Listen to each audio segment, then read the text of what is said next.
pourquoi avoir recours à un crédit bail immobilier et non à un financement hypothécaire classique?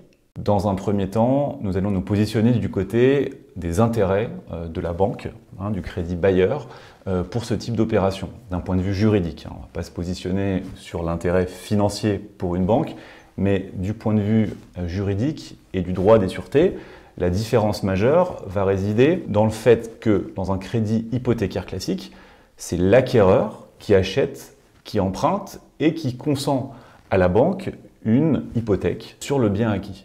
En cas de défaillance du débiteur, la banque va devoir mettre en œuvre la sûreté, ce qui va entraîner une procédure souvent longue qui va nécessiter du temps pour récupérer les fonds prêtés.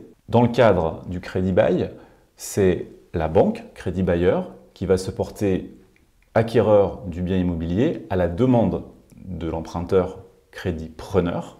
En conséquence, le jour où malencontreusement le crédit preneur n'est plus en mesure de rembourser son loyer de crédit bail, la banque, elle, sera déjà titrée sur l'actif immobilier. Elle évitera ainsi la procédure pour se rendre propriétaire du bien, la procédure de saisie, et pourra revendre l'actif immobilier beaucoup plus facilement.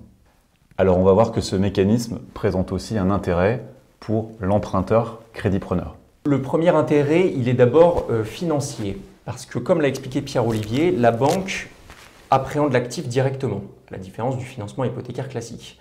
Ce qui va lui permettre d'être beaucoup plus souple sur les conditions d'apport personnel que va pouvoir mettre l'investisseur. Dans un financement hypothécaire classique, la banque va essentiellement exiger le respect d'un ratio LTV, c'est-à-dire le ratio entre les fonds propres investis et la valeur du montant emprunté, de 50, 60, voire 70% selon les opérations.